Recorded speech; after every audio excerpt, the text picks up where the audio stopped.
Water project award. Uttarakhand में corona की तीसरी लहर में सीएचसी बनेंगे कोविड केयर सेंटर, सभी जिलों को दिशा निर्देश जारी। होम कोविड जांच फर्जीवाड़ा 6 घंटे हुई पूछताछ, सभी 40 सवालों का नहीं मिला जवाब। उत्तराखंड में थमी कोरोना की रफ्तार, 24 घंटे में मिले 128 नए संक्रमित मामले तो 2 की मौतें 228 हुई थी।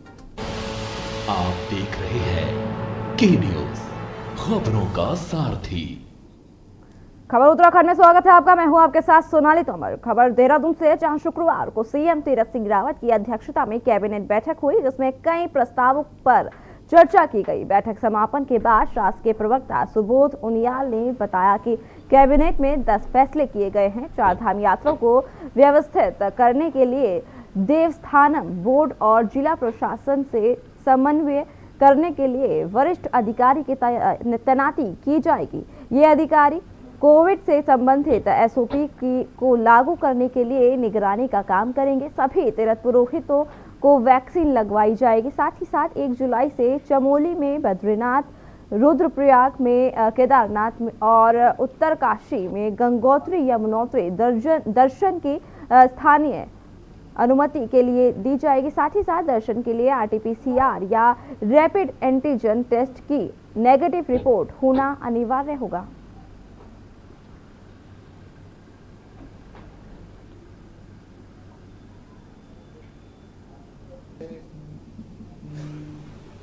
विपक्ष की नेता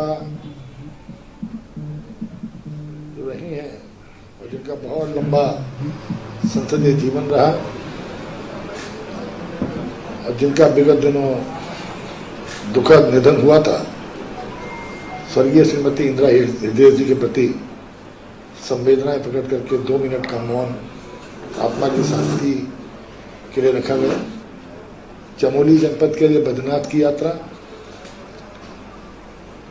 रुद्रप्रयाग के जनपद के लोगों के लिए केदारनाथ जी की यात्रा और उत्तरकाशी जनपद के लिए गंगोत्री और यमुनोत्री की यात्रा का जो निर्णय विगत दिनों सरकार ने लिया था, उस निर्णय पर चर्चा हुई। मुख्यमंत्री तीरथ सिंह रावत ने शुक्रवार को सचिवालय में कोविड-19 महामारी के नियंत्रण और कोविड वैक्सीनेशन की प्रगति के संबंध में सभी जनपदों को वीडियो कॉन्फ्रेंसिंग के माध्यम से समीक्षा की। मुख्यमंत्री ने सभी जनपदों से कोविड महामारी के नियंत्रण और टीकाकरण की अद्यतन स्थिति की जानकारी ली। बैठक के दौरान मुख्यमंत्री ने कहा कि संभावित तीसरी लहर के दृष्टिगत सभी व्यवस्थाएं पूर्ण हो। उन्होंने समस्त जनपदों की चिकित्सा इकाइयों में पर्याप्त मात्रा में ऑक्सीजन बेड, आईसीयू बेड्स की व्यवस्था सुनिश्चित किए जाने के लिए भी निर्देश दिए।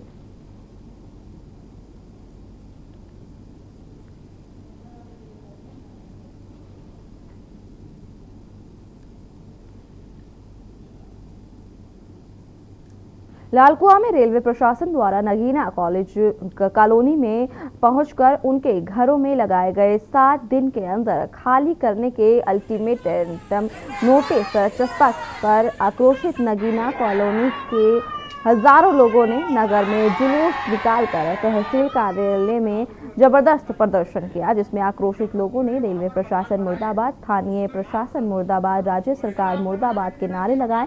धरने के बाद लोगों ने मुख्यमंत्री के नाम तहसीलदार के माध्यम से ज्ञापन सौंपा।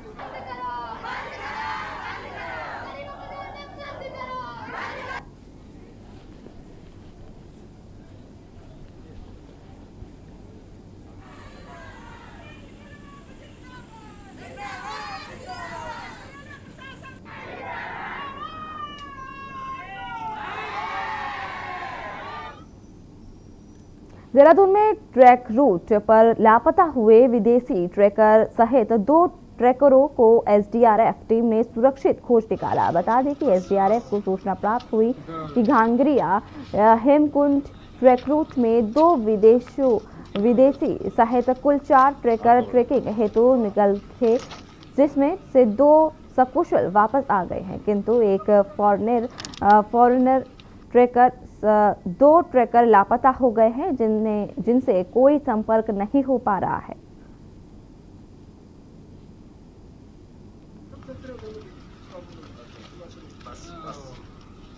हाथ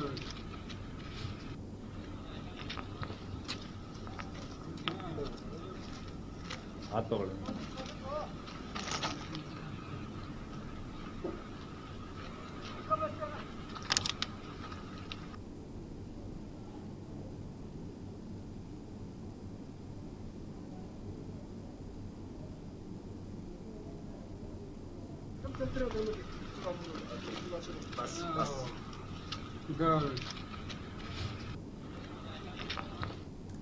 सतपुली जम्मू कश्मीर के गुलमर्ग में सरहद पर अपनी ड्यूटी निभाते हुए 11वीं गढ़वाल राइफल के 23 वर्षीय मनदीप सिंह शहीद हो गए। मनदीप सिंह पौड़ी जिले के पोखड़ा ब्लॉक के ग्राम सकनौली का निवासी है। ग्राम प्रधान सकनौली मेहरबान सिंह ने बताया कि शहीद की खबर सुनते ही मनदीप की माता हेमंतवी देवी और पिता सत्यपाल सिंह का रो रो कर बुरा हाल है। वहीं गांव में मातम पसर गया है।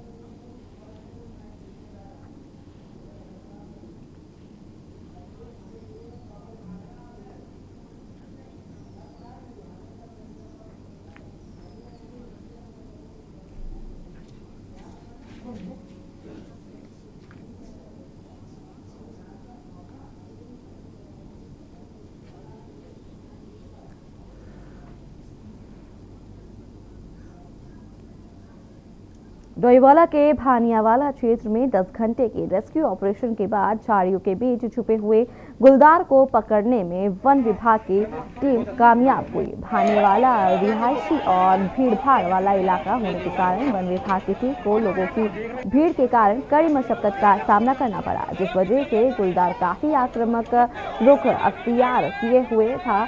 गुलदार ने रेस्क्यू टीम पर एक के बाद एक कई हमले किए हैं और कई लोग गंभीर रूप से घायल भी हुए हैं। गुलदार के इस प्रकार से हमलावर होने का क्या कारण रहा, बहरहाल इसकी जांच करना अभी मेडिकल टीम द्वारा बाकी है। पूरा मामला देहरादून वन प्रभाग का है, जहां सूचना मिलने पर डीएफओ राजीव धीमान भी मौके पर पहुंचे। भीड़ को कंट्रोल करने के लिए पुलिस फोर्स भी बुलाई गई।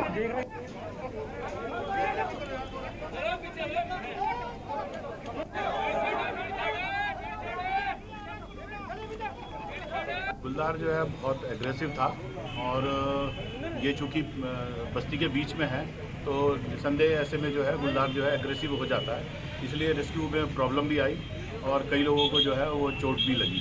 तो अब हम उसको जो है वो रेस्क्यू कर लिया है। अभी हम उसको जो है वो आगे एग्जामिनेशन के लिए उसको ले जा रहे हैं। खबर उत्तरकाशी से है, जहां समाज में दिनों दिन बढ़ रहे नशा, ड्रग्स और मादक पदार्थों के सेवन और अवैध व्यापार के प्रचलन की रोकथाम के लिए मणिकांत मिश्रा पुलिस अधीक्षक उत्तरकाशी के निर्देशन में चलाए जा रहे ड्रग्स जागरूकता सप्ताह के तहत पुलिस ने आम जनमानस को नशे के प्रति लगातार जागरूक किया जा रहा है। पुलिस ने सिरक गांव के आसपास स्वतः उगे पौधों का भी नष्ट किया गया।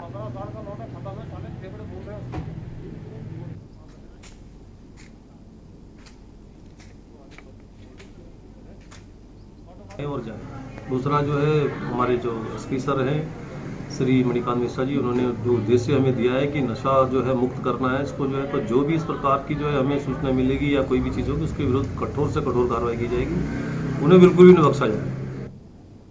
खबर लक्सर से, जहां कोरोना की तीसरी लहर से निपटने के लिए भी स्वास्थ्य विभाग ने कमर कस ली है। विभाग की ओर से जहां एक तरफ कोरोना टीकाकरण अभियान युद्ध स्तर पर चलाया जा रहा है, वहीं कोरोना टेस्टिंग पर भी विभाग ने फिर से खास फोकस कर लिया है। इसी के मद्देनजर लक्सर हरिद्वार हाईवे पर विभागीय टीम द्वारा पुलिस की मदद से लोगों की कोरोना टेस्टिंग की जा रही है।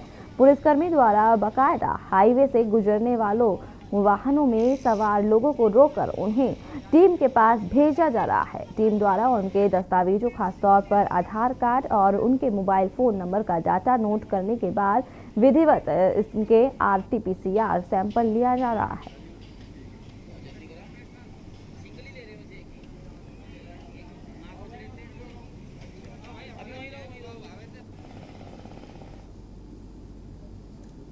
लालकुआं के हल्दूचौड़ क्षेत्र में रहने वाले शंकर लाल का हौसला इतना बुलंद है कि वह हर चुनौती से डटकर लड़ने की हिम्मत रखते हैं। ऐसा ही इस लॉकडाउन में शंकर लाल और उनकी टीम ने करके दिखाया और अपनी कार्यशैली से लोगों को प्रभावित कर उनसे मदद मांगी और दिव्यांग लोगों को राशन बांटने के साथ ही उनके घर तक राशन पहुंचाने का काम भी किया गया। शंकर लाल ने किसी भी राजनेता के मुख्यमंत्री से लेकर मंत्री विधायक तक नहीं छोड़ा होगा जिनके साथ उन्होंने फोटो खिंचवाई नहीं होगी। यह फोटो एक उनके लिए यादगारी की मिसाल पेश की है।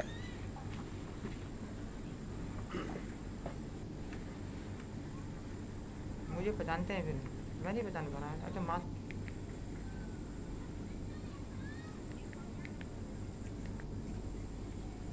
जो लॉकडाउन था बहुत पीड़ादायक था और हमारा भी एक दर्द था कि जो लोग भूखे प्यासे तड़प रहे थे उनके लिए हमने प्रयास किया और लोगों ने हमारे प्रयास को सराहा और हमारी मदद की। और हमें दुख भी इस बात का है, सरकारी तंत्र ने हमारी कोई मदद नहीं की। जिसको हमें अपना बेशकीमती वोट देके सत्ता तक पहुँचाया, विधायक, सांसद, मंत्री, उन्होंने मैंने कई बार उनको फ़ोन किया लेकिन उन्होंने झूठे आश्वासन देके 1 रुपये की तक मदद हमारी नहीं करी और न ही कोई राशन उन्होंने हमें भेंट किया। मैं धन्यवाद करना चाहूँ उन लोगों का जिन्होंने मेरे एक फ़ोन पर हजारों कुंटल राशन मेरे घर तक पहुँचाया। खबर काशीपुर से, जहां कोरोना काल में सरकार द्वारा कोरोना मरीजों के इलाज के लिए अधिकृत किए गए निजी अस्पतालों द्वारा मरीजों से निर्धारित मूल्य से अधिक वसूली जा रही है।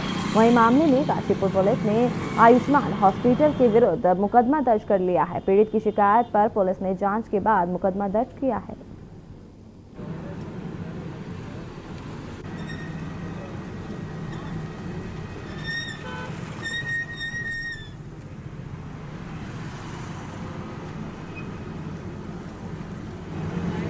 काल में काशीपुर क्षेत्र में और अन्य जगहों पे भी हॉस्पिटल द्वारा ज़्यादा पैसे लेने की शिकायतें हमेशा आई है और जब भी कोई शिकायतें आई है पुलिस ने उसमें कार्रवाई की है। अब लोग जो पुराने 1 महीना पहले उनसे ज़्यादा पेमेंट लिया गया था, उस समय गवर्नमेंट का एक क्लियरली नोटिफिकेशन था जिसके आधार पर एक सीलिंग दी हुई थी हॉस्पिटल्स को पेमेंट लेने के लिए। उससे ज़्यादा अगर कहीं पे पैसे लिए गए तो उसके आदेश उसमें कानूनी कार्रवाई जरूरी थी। साथ ही कुछ अधिकारियों द्वारा तथा सरकार के मंत्रियों द्वारा भी हमें निर्देशित किया गया है कि जो ऐसे केसेस सामने आएंगे जहां पे ज़्यादा चार्जेस किया होगा उस पर कानूनी कार्रवाई की जाए, उसी के तहत ये कार्रवाई। खबर काशीपुर से, जहां एक हफ्ते में 2 मौतों से क्षेत्र में दहशत का माहौल है। काशीपुर में गंगे बाबा रोड पर अधेड़ व्यक्ति का शव मिलने से सनसनी फैल गई है। शव मिलने की सूचना फैलते ही लोगों की मौके पर भीड़ लग गई। फिलहाल मृतक की शिनाख्त कर दी गई है और शव कब्जे में लेकर पोस्टमार्टम के लिए भेज दिया है। सप्ताह में ये दूसरी मौत है जिसकी गुत्थी पुलिस के लिए अभी अनसुलझी है।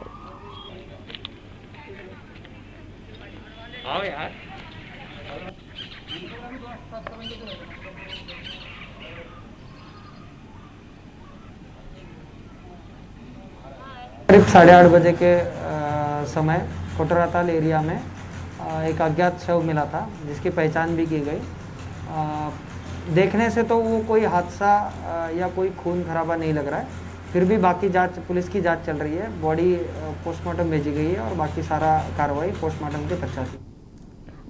बाजपुर के सुल्तानपुर पट्टी में अति पीएचसी के चिकित्सा अधिकारी डॉक्टर एसपी सिंह द्वारा पुलिस और पत्रकारों, स्वास्थ्य कर्मी, आंगनबाड़ी कार्यकर्ता और पर्यावरण मित्रों को आयुष रक्षा किट वितरित की गई। डॉक्टर एसपी सिंह ने कहा कि आयुष रक्षा किट में आयुष क्वाथ के अलावा अश्वगंधावती और संशर्मी वटी शामिल है। इनके प्रयोग से हमारी रोग प्रतिरोधक क्षमता बढ़ती है।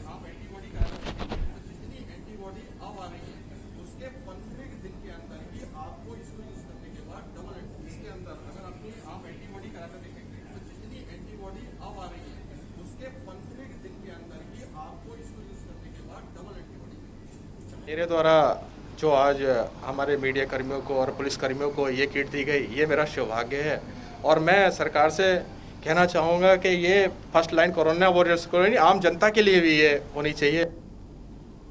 प्रदेश में आम आदमी पार्टी का परिवार लगातार बढ़ता जा रहा है। शुक्रवार को 5 विधानसभा क्षेत्रों से सैकड़ों लोगों ने डीके पाल और डोईवाला संगठन मंत्री की मौजूदगी में आप पार्टी की सदस्यता ग्रहण की, जिसमें विकासनगर, डोईवाला, धर्मपुर, राजपुर, रायपुर शामिल है। इन सभी को प्रदेश कार्यालय में विधिवत आप पार्टी की टोपी पहनाकर सदस्यता दिलाई गई।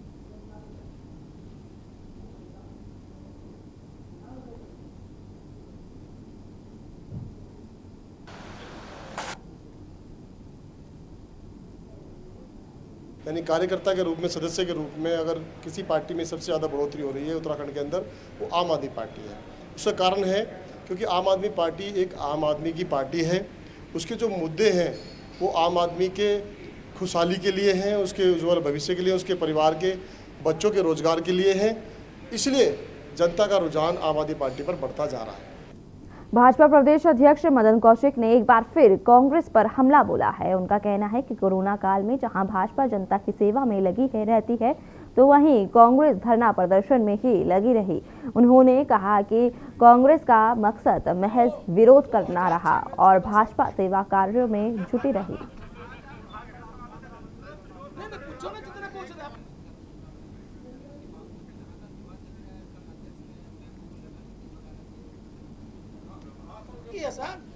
आप सब लोग जानते हैं कि कांग्रेस पूरे 4 साल हो गए, 4 साल में जो विपक्ष की भूमिका है वो कहाँ उसकी। हम कोविड में जनता की सेवा करते हुए आगे बढ़े, वो धरने और प्रदर्शनों में रहे। अरे जब जांच हो गई, एसआईटी की जांच हो गई, खुद हाई कोर्ट मॉनिटरिंग कर रहा है इसकी। ये आपकी जानकारी के लिए मैं बता दूं, हाई कोर्ट उसकी मॉनिटरिंग कर रहा है। तो क्या आपको हाई कोर्ट पर विश्वास नहीं है? कुंभ मेले के दौरान हुई कोविड टेस्ट में गड़बड़ी का मामला अब राजनीतिक रूप लेता जा रहा है। मामले की उच्च स्तरीय जांच और दोषियों के खिलाफ कड़ी कार्रवाई की मांग को लेकर कांग्रेस प्रदेश अध्यक्ष प्रीतम सिंह ने हरिद्वार के सुभाष घाट पहुंचकर उपवास किया। प्रदेश अध्यक्ष के उपवास कार्यक्रम में बड़ी संख्या में कांग्रेसी कार्यकर्ता शामिल हुए।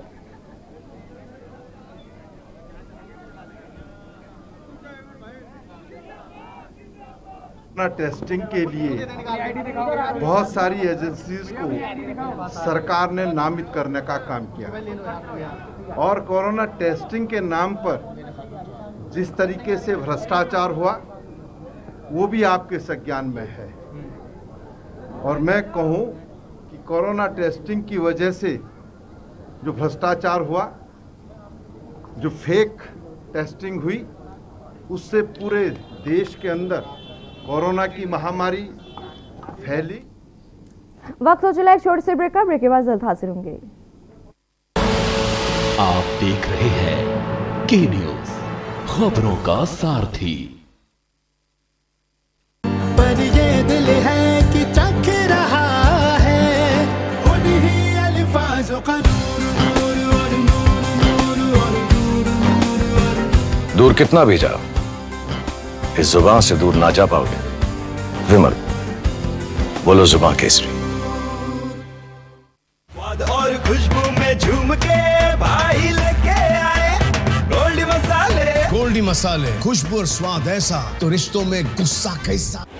जब आपकी सोच को अंधेरा घेर लेता है और सिस्टम भी मुंह फेर लेता है, जब वादों की परतें खुलने लगती हैं और हारी उम्मीदों का ऊंचा ढेर लगता है, जब सड़क पर एड़ी की रगड़ देखकर अब तक जो भी हुआ सब बेअसर लगता है, तब चिंतन से डगर होगी आसान, मंथन से निकलेगा समाधान। मंथन।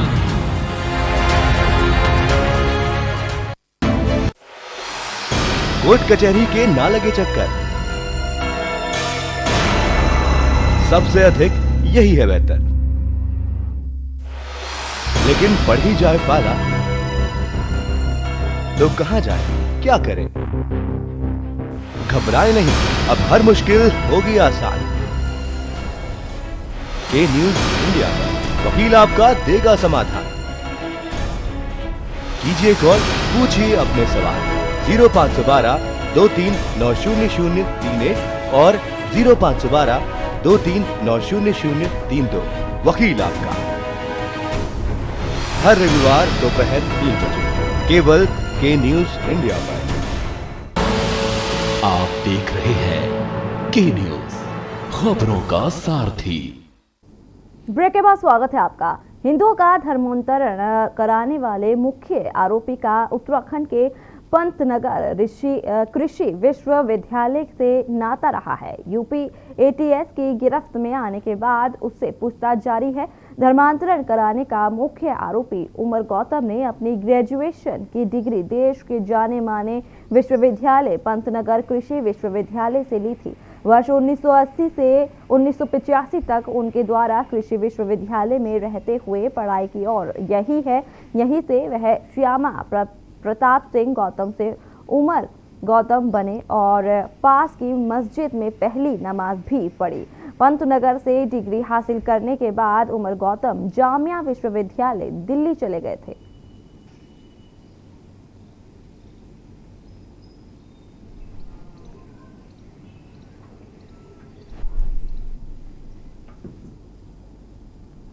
हरिद्वार महाकुंभ में हुए कोरोना जांच घोटाला मामले पर उत्तराखंड में सियासत गर्मा गई है। कांग्रेस ने इस पूरे मामले की हाईकोर्ट के सिटिंग जज की निगरानी में न्यायिक जांच करवाने की मांग को लेकर हरिद्वार में उपवास किया। कांग्रेस के इस उपवास पर बीजेपी प्रदेश अध्यक्ष मदन कौशिक ने हमला बोला है। मदन कौशिक ने कहा कि कांग्रेस का ये उपवास सिर्फ एक नौटंकी है।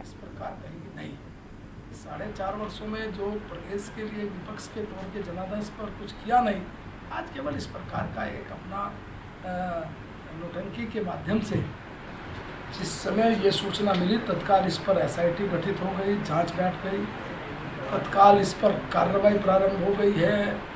और आज कांग्रेस केवल ये नौटंकी करके और कहीं ना कहीं 4.5 वर्षों में जो प्रदेश के लिए विपक्ष के तौर के जनादेश पर कुछ किया नहीं, आज केवल इस प्रकार का एक अपना नौटंकी के माध्यम से लोगों का ध्यान आकर्षित करना चाहती है। भारतीय जनता पार्टी जो पूरी ताकत के साथ कार्यकर्ताओं के साथ कोविड में भी लोगों की सेवा कर रही है लगातार निरंतरता में, वही कांग्रेस इस प्रकार के कार्यक्रमों में व्यस्त है, तो निश्चित रूप से इसका स्थान इस प्रकार कहीं भी नहीं है। उधम सिंह नगर थाना जिला मुख्यालय रुद्रपुर के न्यायालय में 10 जुलाई 2021 को राष्ट्रीय लोक अदालत का आयोजन किया जा रहा है, जिसमें विगत वर्षों से पेंडिंग चल रहे मुकदमे का निस्तारण किया जा सकेगा। जिला विधिक सेवा प्राधिकरण के सचिव अविनाश कुमार श्रीवास्तव ने प्रेस वार्ता कर बताया कि न्यायालय परिसर में आयोजित होने वाले राष्ट्रीय लोक अदालत में ऐसे मुकदमों का निस्तारण किया जाएगा जैसे एक्सीडेंटल मुकदमा, विद्युत चोरी, पारिवारिक विवाद और जिसमें पक्षकार अपना मामला सुलह समझौता के माध्यम से निपटाना चाहते हैं। ऐसे मुकदमों का निस्तारण राष्ट्रीय लोक अदालत में विधिक सेवा प्राधिकरण के अध्यक्ष की मौजूदगी में निस्तारण किया जा सकेगा।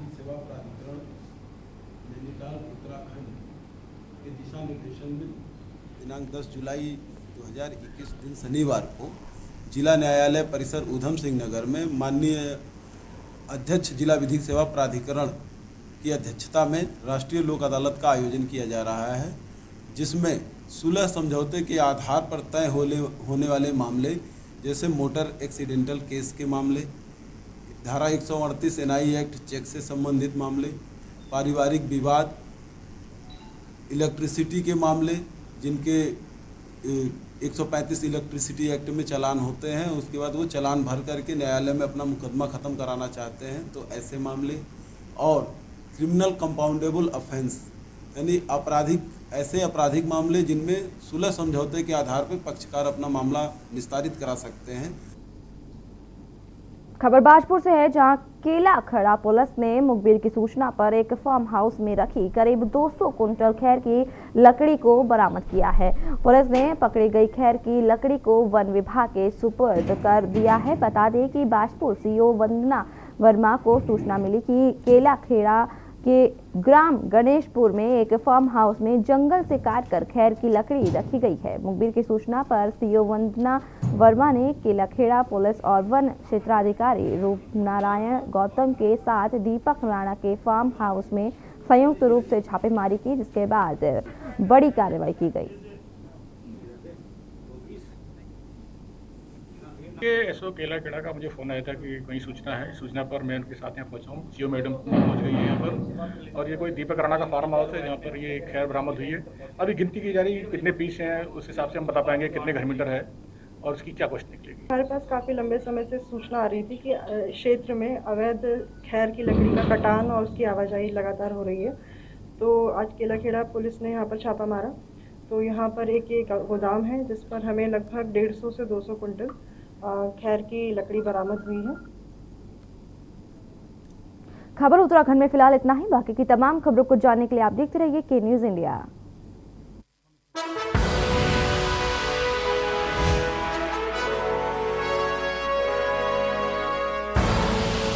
आप देख रहे हैं के न्यूज़, खबरों का सारथी। सुबह के लिए उड़ चला गैरों की ज़मीं पर, खुशबू अपने पन की ढूंढता। दूर कितना भी जाओ, इस जुबान से दूर ना जा पाओगे। विमल, बोलो जुबान केसरी। खुदी को